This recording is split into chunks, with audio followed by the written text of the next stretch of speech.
Terima kasih atas perkenalannya, Saudara Victor.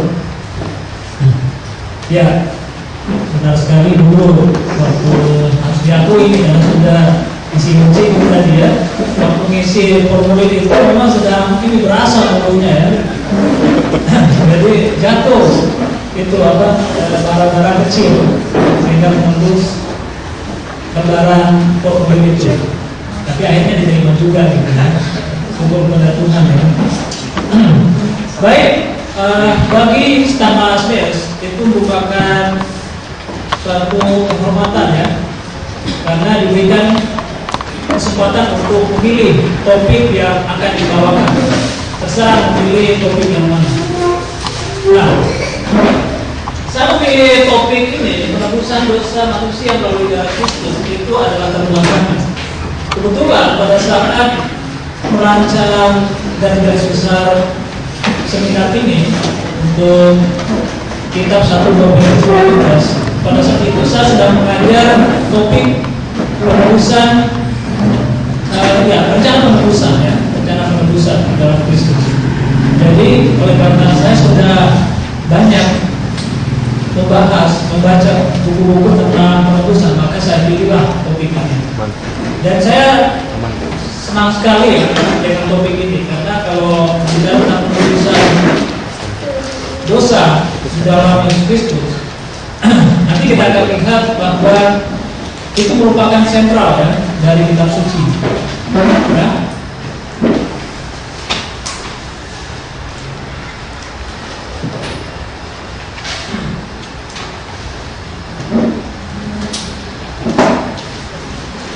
Ini ada ilustrasi ya, saya ambil fotonya dari internet dan kemungkinan besar ini adalah penggalan film dari The Passion of Christ ya, dan itu sangat sadis sekali waktu kita menonton filmnya. Dan ini fotonya. Nah, kalau kita berbicara tentang rencana penebusan ya, kita berbicara mengenai di luar waktu atau dalam penekalan ketika dunia ini belum ada ya.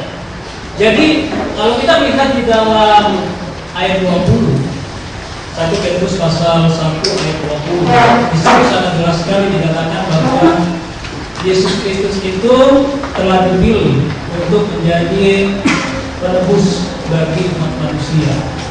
Nah, saya berikan gambaran seperti ini ya, itu ada gambar salib yang sama-sama. Jadi di dalam pikiran Allah itu seperti itulah dia, bahwa nanti kira-kira 4.000 tahun lebih di kemudian hari Yesus Kristus itu akan mati di kayu salib untuk menebus umat manusia. Nah, kita lihat ya nanti di sini bahwa rencana penebusan ini telah dilakukan oleh Allah di dalam kekekalan. Belum ada waktu bagi Allah. Itu di dalam kitab 2 Petrus pasal 3:8 itu dikatakan 1000 tahun yang 1 tahun sama saja atau sekalipun. Ya, jadi apa yang sama tulis di sini di dalam kalau kita bicara tentang kekekalan tidak ada hitungan waktu. Belum ada siapa-siapa, masih awal. Tidak tahu kalau malaikat sudah diciptakan. Ya. Di dalam Efesus pasal 1 ayat 4 kita bisa lihat juga referensi di sana. Cuman di situ Rasul Paulus mengambil dari sisi lain, dikatakan bahwa orang-orang Kristen di Efesus itu telah dipilih oleh Allah sebelum dunia dijadikan. Tapi di dalam 1 Petrus pasal 1 ayat 20 ini dikatakan Yesus telah dipilih sebelum dunia dijadikan. Oke, kalau kita kombinasikan kedua ayat ini maka perfect, sempurna ya. Jadi baik Yesus sebagai penebus dan yang ditebus itu telah dipilih sebelum dunia dijadikan atau telah direncanakan sebelum dunia dijadikan. Nah, kita melihat di sini ya, rencananya itu tentu saja diadakan atau dilakukan di surga. Kita melihat Tuhan menciptakan dunia, ya, menciptakan dunia, dan di dalam dunia ini kita menemukan ada 3 zaman. Ya. Yang pertama kita kenal dengan zaman bapak-bapak. Zaman bapak-bapak itu kurang lebih 2.500 tahun lamanya. Dimulai dari penciptaan sampai orang Israel di Sinai. Karena di Gunung Sinai kemudian Allah memberikan hukum Taurat atau 10 hukum kepada orang Israel melalui Musa. Nah, di dalam kitab Kejadian pasal 3 ayat 15 pertama kali kita menemukan di sana ayat yang menyinggung tentang penebusan. Itu dituliskan oleh penulis kitab Kejadian setelah manusia itu jatuh di dalam dosa. Ya? Kemudian seperti saya katakan tadi bahwa kemudian ada hukum yang diberikan, ya. Ada hukum Musa dan nabi-nabi. Di dalam kitab Yesaya, salah satu ayat yang saya kutip di sana pasal 7 ayat 14, kita menemukan lagi di sana mengenai nubuatannya tentang kedatangan Mesias, benih perempuan. Dan di situ lebih spesifik lagi disebutkan akan lahir seorang anak laki-laki dan akan disebut namanya Immanuel, yang artinya Allah beserta kita. Dan zaman Musa atau nabi-nabi ini kurang lebih 1.500 tahun. Mungkin 1.500 tahun. Jadi kalau ditambahkan kira-kira 4.000 tahun. Ditambah nanti ketika Yesus disalib itu kira-kira antara tahun 30 sampai 33 Masehi. Dan kita bisa melihat rekodnya di dalam Injil sinopsis, yaitu dalam kitab Matius, Markus, Lukas, dan Yohanes. Bahkan dalam kitab Kisah Rasul juga kita bisa melihat di sana informasi tentang penerimaan dan kitab-kitab yang lain dalam Perjanjian Baru. Nah, inilah sedikit gambaran tentang rencana penebusan yang telah dibuat oleh Allah. Kita tahu bahwa Allah itu adalah inisiator, Bapa sebagai inisiator dari penebusan manusia. Nah, kita tidak kira dengan itu oleh karena Allah itu Maha tahu. Bayangkan sebelum dia menciptakan manusia, dia sudah tahu kalau manusia itu nanti yang diciptakan akan jatuh dalam dosa.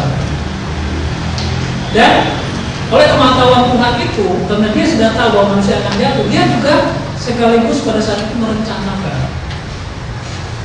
penebusan itu. Bagaimana supaya bisa ditebus kembali? Karena manusia nanti akan terjual kepada dosa, akan dikuasai oleh iblis. Ya. Baik, kita sudah melihat gambaran tentang rencana penebusan. Nah, kita seperti saya katakan tadi bahwa Alkitab itu, ya, sentral Alkitab adalah penebusan dosa dalam Yesus Kristus. Seorang saudara seiman, ya, seorang penulis buku bernama Frank Chaser mengatakan bahwa setiap kata mulai dari kitab Kejadian pasal 3 ayat 6 sampai seterusnya, ya, sampai Wahyu, itu berhubungan dengan penebusan dosa di dalam Yesus Kristus. Memang kalau kita melihat di situ di ayat yang 6 itu jelas sekali manusia itu jahat, dan mulai dari sana seterusnya semuanya berbicara tentang penebusan. Nah, sebelumnya dari ayat yang pasal 3 ayat yang ke-5 kembali sampai pasal 1 ayat 1, dunia sempurna, tidak ada dosa. Manusia hidup bersama-sama dengan Allah di Taman Eden. Tidak ada yang mengganggu mereka. Tetapi apa yang terjadi? Mulai dari pasal 3 ayat 1, jadi di situ tawar-menawar antara iblis dan Hawa. Bahkan kemudian Adam juga. Akhirnya di pasal 3 ayat 6 manusia jatuh. Mulai dari situ yang dibicarakan adalah penebusan. Dan kita melihat bahwa Tuhan sudah merencanakan jauh sebelumnya bahwa akan ada penebusan. Seperti saya sudah berikan tadi bahwa di ayat-ayat selanjutnya kita menemukan ada disinggung, ya, diingatkan kepada manusia tentang rencana yang sudah dibuat di dalam kekekalan bahwa ada penebusan. Nah, sekarang kita melihat seberapa besar nilai penebusan yang telah dilakukan Yesus. Ya, darah Kristus itu tidak ternilai harganya. Tidak ada yang bisa kita samakan dengan darah Yesus Kristus. Dosa di dalam kitab Yesaya pasal 1 ayat 18 dikatakan merah, tapi di situ hitam saya buat, ya. Kadang-kadang juga dinamakan seperti hitam, ya, dosa itu. dikatakan semerah-merah apapun, merah patma dikatakan, atau sehitam pekat apapun dosa itu, maka kita tahu bahwa darah Kristus itu menyucikan dosa-dosa di segala zaman. Jangan bapak-bapak, tema Musa dan kekristenan. Dalam kitab Ibrani pasal 9 ayat 14 dan 15, kita bisa menemukan di sana bahwa darah Yesus Kristus itu bukan hanya menyucikan dosa-dosa orang-orang yang hidup di zaman perjanjian baru setelah Yesus mati di kayu salib, tetapi darah Yesus Kristus itu juga aktif menyucikan dosa-dosa orang yang hidup di zaman bapak-bapak dan zaman Musa. Tentu saja orang-orang yang taat, orang-orang yang tidak taat tentu saja tidak akan disucikan oleh Tuhan bersama. Orang-orang seperti Abraham, Yakub, Yusuf, lain-lainnya, Daud, mereka keselamatan mereka sempurna ketika Yesus mati di kayu salib. Baik, kita akan lihat di sini memang di dalam manuskrip ini saya tidak membuat judul-judul seperti ini, tapi saya coba untuk memberikan gambaran supaya terarah kepada kita. Sebenarnya nanti juga tetap menyinggung ya materi saya yang di dalam kitab ini ya, di dalam makalah ini. Tapi saya coba membawa kepada kita makna penebusan itu. Di situ ada pertanyaannya ya. Apakah makna penebusan dalam Kristus bagi seorang Kristen? Apa maknanya? Setelah kita ditebus, apa artinya bagi kita? Ada nggak artinya? Atau tidak ada? Atau begitu saja, sama saja seperti kita masih di dalam kehidupan yang lama?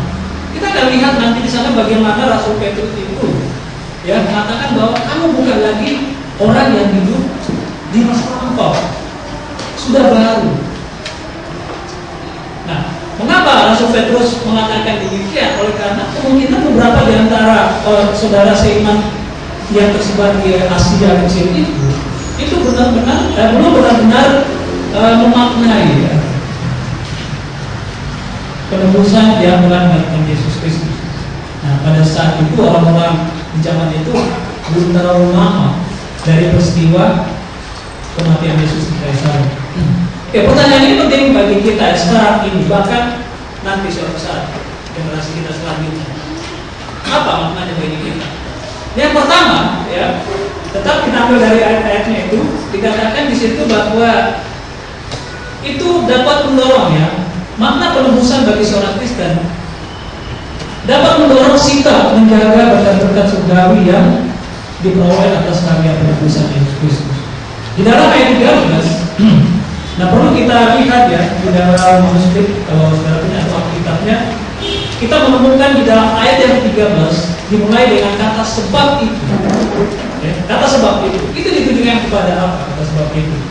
Nah, saya menemukan di pulpit commentary ya, yang bukan buku tapi ini digital yang diberikan oleh saudara Dedi ya. Saya sudah buka buku itu. Di digital itu dikatakan di situ bahwa kemungkinan besar ini ditujukan kepada segala berkat, hak istimewa dan pengharapan yang dimiliki oleh orang-orang Kristen yang tersebar sebagaimana dibicarakan di ayat sebelumnya. Ayat sebelumnya ini salah ayatnya lagi nih. Seharusnya itu ayat 1 sampai ayat 3 sampai ayat 12 seharusnya.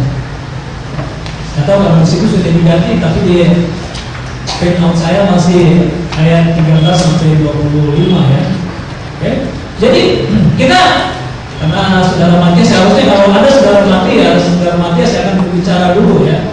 Nah, kalau kita melihat di ayat sebelumnya, ini berbicara tentang bagaimana keselamatan itu sudah dibicarakan jauh-jauh hari sebelumnya ya, di zaman perjanjian lama.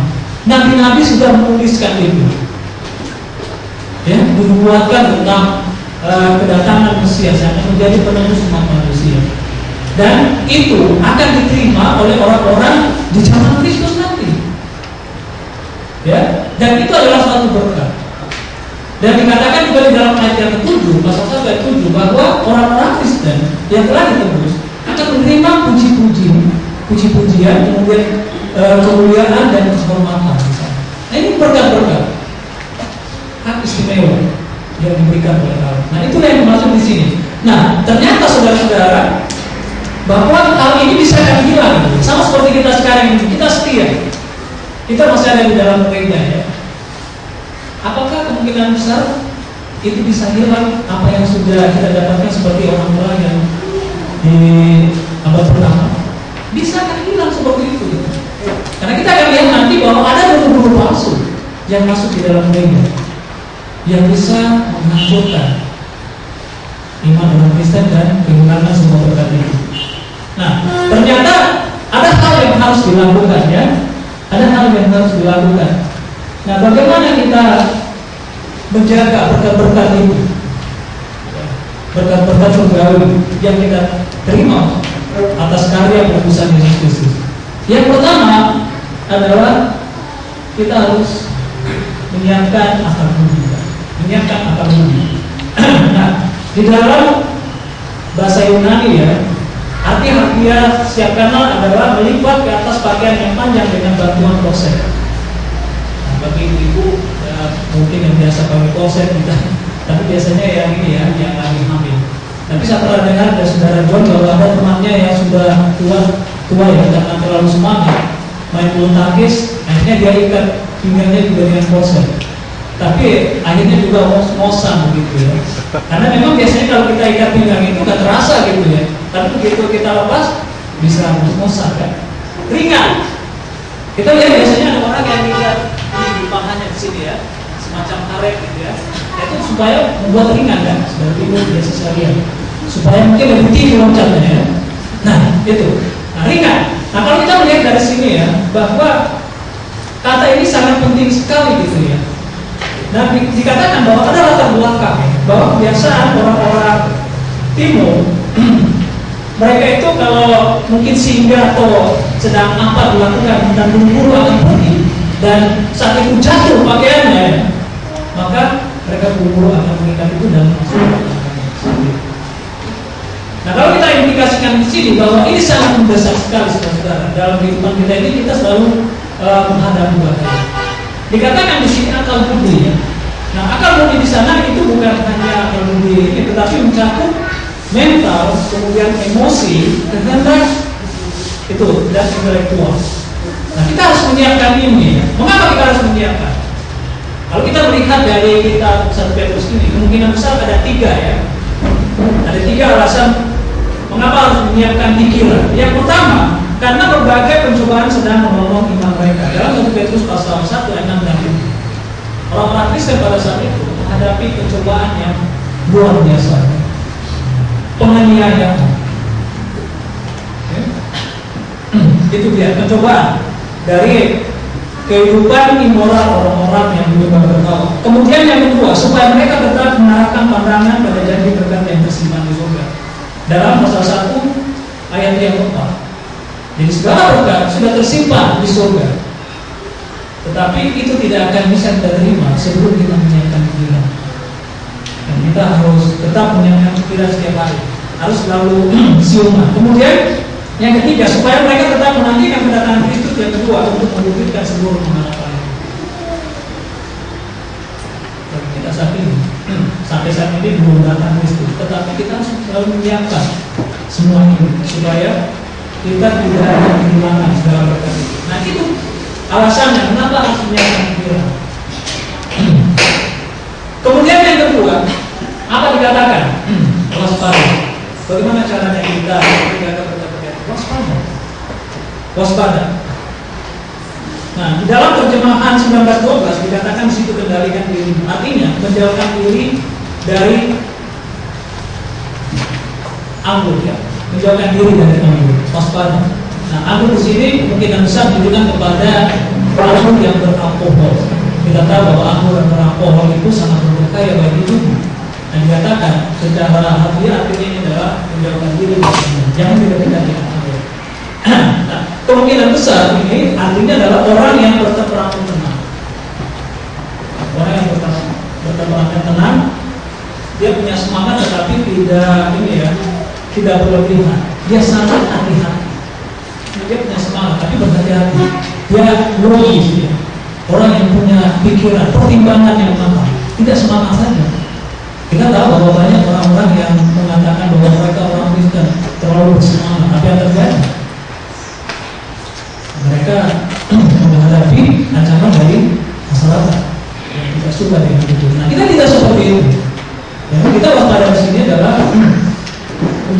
diri kita supaya kita ini tidak terpengaruh dengan pola hidup yang dijalani di masa lampau atau perbuatan duniawi yang ada di sekeliling kita.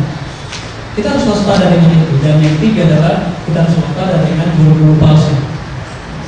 Guru palsu kita sudah tahu, orang-orang yang tidak berpegang pada ajaran Kristus.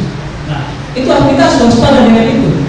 Tetapi penting juga waspada dengan kehidupan kita, karena ada pengaruh di sekeliling kita. Kemudian yang ketiga, bagaimana cara kita menjaga berkat-berkat surgawi itu adalah letakkanlah pengharapanmu seluruhnya atas kasih karunia yang Dia anugerahkan padamu.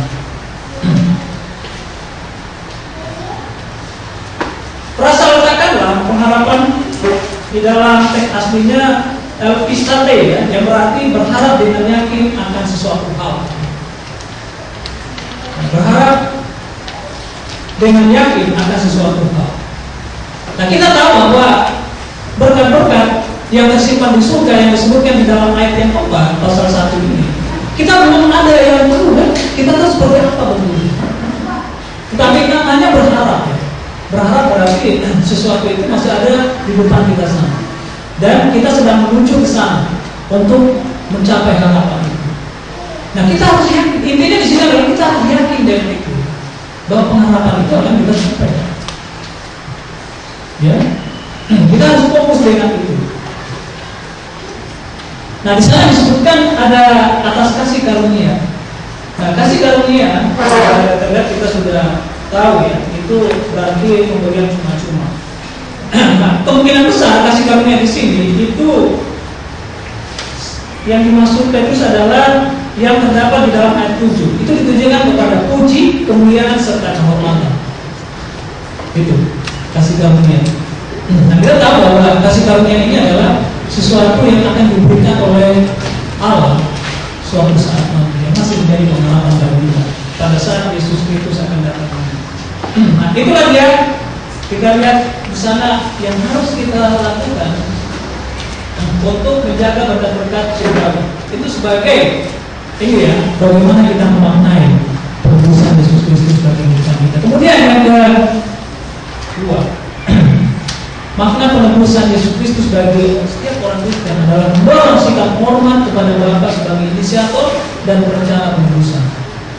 Ya, sebagai inisiator, ini dia berinisiatif. Yang pertama, tidak ada yang mendorong Allah. Tuhan, coba kamu buat rencana, manusia akan jatuh. Nah, tidak ada yang seperti itu. Tapi dari Tuhan sendiri yang punya ide itu. Nah, itu jangan mengatakan Tuhan. Dia inisiatif. Dia yang berinisiatif. Maka kemudian dia berencana itu. Nah, pertanyaan, bagaimana kita menunjukkan sikap hormat? Yang pertama, dikatakan hiduplah sebagai anak-anak yang taat. Hiduplah sebagai anak-anak yang taat. Nah, kita tahu bahwa istilah anak-anak di sana adalah status rohani ya, yang kita peroleh di dalam kerajaan Allah ketika kita mengasihi ini. Jadi ini bukan anak-anak secara jasmani yang dimaksudkan di sini, tetapi anak-anak secara rohani.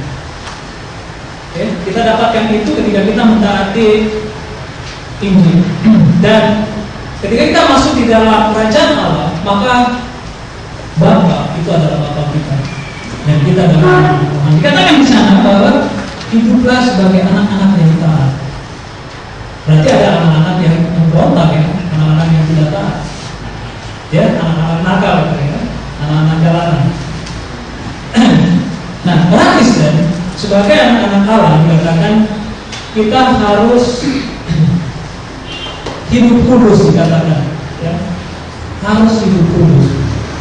Di dalam kitab 1 Petrus ayat 16 dikatakan di sana, hendaklah kamu kudus karena aku kudus. Dan hal ini bukan hanya baru ya dinyatakan oleh Tuhan atau Petrus pada zaman perjanjian baru, karena di dalam kitab perjanjian lama Tuhan itu sudah menuntut dari orang-orang Israel supaya hidup kudus. Jadi prinsipnya sama saja ketika orang-orang Kristen ya hidup di zaman sekarang ini, kita juga harus tetap mentaati perintah ini, karena perintah ini selalu aktif sampai akhir dunia ini. Hidup kudus, apa artinya hidup kudus? Berarti kita tidak tercela, bukan berarti kita tidak akan berdosa. Kalau kita berdosa, kita harus bertobat. Kita berusaha lebih untuk hidup kudus. Hidup kudus berarti kita seperti Allah ya, kita berusaha dalam kehidupan kita untuk selalu taat kepada Tuhan. Kemudian yang kedua, dikatakan kita dalam dalam ketakutan selama kamu mengembang dunia ini. Bapak kita itu ya sama seperti bapak jasmani. Kalau anak-anaknya itu nakal, apa yang dilakukan? Didisiplin. Ya, bahkan kadang-kadang dihukum kalau sudah berulang kali tidak pernah dengar dinasehati, akan dihukum. Jadi Tuhan juga seperti itu. Bapak kita juga seperti itu. Bapak kita akan menghukum kita. Oleh sebab itu kita harus takut. Takut di sini bukan kemudian seperti itu, bukan. Tetapi kita harus menunjukkan hormat. Karena Allah itu Bapak kita punya otoritas. Sama seperti kita dalam keluarga ya. Saya sudah mengalami sebagai bapak. Saya berharap anak-anak saya taat ya, memberikan perintah-perintah sesuai dengan kemampuan, sesuai dengan usianya.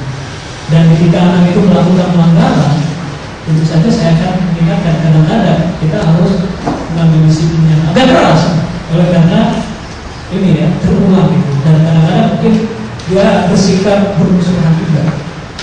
Nah, Allah juga seperti itu. Nah, sebagai anak-anak Allah, kita harus menghormati otoritas Tuhan. Karena Allah itu Bapa kita sudah berinisiatif untuk menebus kita dari dosa. Dia sudah menjanjikan. Dan dia berperan aktif di dalam perjalanan Yesus Kristus sampai kepada kemudian Yerusalem untuk memenuhi rencana penebusan kita. Dan kemudian kita bisa masuk ke dalam kerjaan Tuhan. Kemudian yang ketiga ya, makna penebusan bagi seorang Kristen akan mendorong sikap menghargai pengorbanan Kristus dalam penebusan. Mengapa harus menghargai penebusan Yesus, pengorbanan Kristus dalam penebusan? Yang pertama adalah ia telah menebus dari cara hidupmu yang sia-sia yang kamu warisi dari nenek moyangmu itu dengan darahnya yang mahal. Yesus Kristus melaksanakan rencana itu. Bayangkan, saya tidak tahu seperti apa ya ketika dalam kekekalan mereka merencanakan ini. Allah, seperti apa perasaan Yesus? Nah, kalau kita, misalnya ada di antara kita bahwa kita sudah tahu suatu saat nanti kita akan dikorbankan, itu ini menjadi suatu beban ya, beban mental yang sangat berat sekali untuk kita jalani. Dan Yesus itu melakukan itu. Nah, kita lihat ya bahwa di sana dikatakan menebus ya. Kalau di dalam Alkitab kita itu dikatakan ditebus, kamu telah ditebus. Nah, saya merubah sedikit di sana, ditebus. Nah, itu digambarkan seperti seorang budak ya, yang biasanya dijual oleh keluarganya oleh karena masalah ekonomi sampai harus menjual anak. Maka supaya bisa mendapatkan kembali anak-anak itu harus ditebus, harus dibayar kembali. Nah, Yesus Kristus melakukan itu. Manusia yang jatuh ke dalam dosa, terjual kepada dosa, tidak ada yang bisa untuk melepaskan dirinya dari dosa. Dan hanya Yesus yang bisa menebus dengan darah, darah yang dikatakan sangat bernilai. Itu yang kita lihat. Kemudian dia melaksanakan penebusan sebagaimana ia telah dipilih sebelum dunia dijadikan. Tuhan masih kita tidak ragukan itu. Kemudian yang berikutnya, oleh dia kamu percaya kepada Allah sehingga imanmu dan pengharapanmu tertuju kepada Allah. Oleh dia kamu percaya. Melalui Yesus kita percaya kepada Allah, kepada Tuhan. Bahwa di dalam perjanjian baru ya dikatakan dalam tulisan Paulus bahwa Yesus itu adalah pernyataan Allah, pernyataan hidup Allah. Dialah yang menyatakan kepada manusia bahwa Allah itu ada, sehingga kita percaya. Apalagi ketika Yesus mengatakan dalam Matius pasal 28 ayat 18, segala kuasa telah diberikan kepadamu, baik di semua hidup, membuat kita semakin yakin bahwa benar-benar Allah itu ada. Dan Yesus sekarang telah dipercayakan untuk berkuasa meskipun kita. Dan dalam kitab 1 Korintus pasal 15, Rasul Paulus mengatakan bahwa suatu saat nanti ketika semuanya berakhir di muka bumi ini, Yesus Kristus akan menyerahkan kembali kekuasaan itu kepada Bapa di surga. Dan yang berikut adalah menaruh sikap taat kepada kebenaran firman Allah sebagai elemen penting dalam penebusan. Alat yang digunakan Allah bahkan sampai sekarang ini adalah firman Allah, Injil, ya, untuk menebus manusia. Alasannya oleh kebenaran kamu telah mengujikan dirimu dengan mentaatinya. Nah, tentu saja di sana tidak secara otomatis firman Allah itu dengan sendirinya mengujikan seseorang. Ada syarat. Apa syaratnya bisa dikatakan? Mentaati kebenaran. Nah, sebenarnya bersama saja. Oleh firman Allah kamu telah dilahirkan kembali. Nah, kita masih ingat peristiwa ketika Nikodemus dan Yesus berbincang-bincang. Yesus mengatakan bahwa Nikodemus, kamu harus dilahirkan kembali supaya masuk ke dalam kerajaan Allah. Kata Nikodemus, saya sudah turun begini, bagaimana bisa lahir kembali? Nah, Nikodemus tidak memahami. Kalau dimasukkan di situ adalah apa? Kelahiran secara rohani, mentaati firman Allah sebagai media Roh Kudus untuk membawa orang menjadi orang Kristen. Dan yang terakhir dikatakan mendorong sikap saling mengasihi di antara saudara yang telah ditebus. Kita saudara bersaudara di dalam Tuhan, kita sama-sama di masa lalu adalah orang-orang yang berdosa, orang-orang yang sangat kasihan. Malam kita diperbudak, kita dikuasai oleh dosa. Tidak ada yang bisa melepaskan kita kecuali Yesus Kristus datang. Dan kita sudah kedatangan Yesus Kristus 2000 tahun yang lalu dan telah melakukan penebusan di kayu salib. Dan kita telah mentaati Injil, kemudian kita masuk di dalam keluarga Allah. Kita adalah keluarga Allah. Dan kita tahu bahwa di dalam keluarga itu bagaimana hubungan kita. Ya, kita ayah dan anak, ibu dan anak, kakak dan adik. Apa yang biasa kita inginkan? Kita ingin harmonis satu sama lain. Nah, sebagai orang Kristen, kita juga harus bisa memelihara ini. Dikatakan mengamalkan kasih persaudaraan yang tulus ikhlas, tidak berpura-pura, sungguh-sungguh dengan segenap hati. Itu penekanannya sangat luar biasa. Tapi perhatikan di sana ada kata apa? Kata saling, ya. Kata saling ini penting, bukan hanya satu arah gitu ya, tapi timbal balik. Kalau saya mengasihi Aman, saudara Aman juga harus mengasihi saya. Seperti itu. Timbal balik satu sama lain. Sudahkah kita memaknai penebusan Yesus Kristus? Itu pertanyaan yang harus kita jawab. Kalau tidak, mari kita baca, kita pelajari, kita dalami, supaya penebusan Yesus Kristus itu benar-benar menjadi bagian dari kehidupan kita. Dan jangan lupa kita punya harapan berkat-berkat surgawi yang tersedia di surga, tidak akan lain kata-kata. Dan itu bersifat untuk kita semua. Semoga